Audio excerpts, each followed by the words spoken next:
तो इस रमज़ान में अब क्या करना है?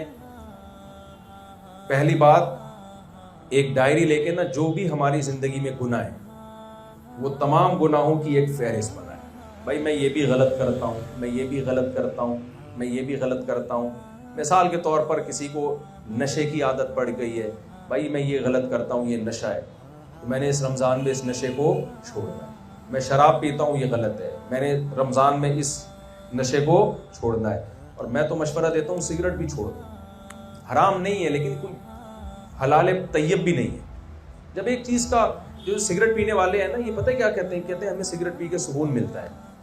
हम बेसुकूनी में होते हैं, जब हम सिगरेट पीते हैं तो क्या मिल जाता है? जरा मेरे साथ बोले ना आप लोग। बेसुकूनी में होते हैं, जब पीते हैं तो सुकून में आ जाता है।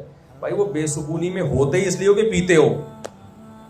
नहीं पियोगे तो पीने के बाद जो सुकून मिलता है ना, वो पिए बगैर भी वही सुकून मिलेगा तुम्हें।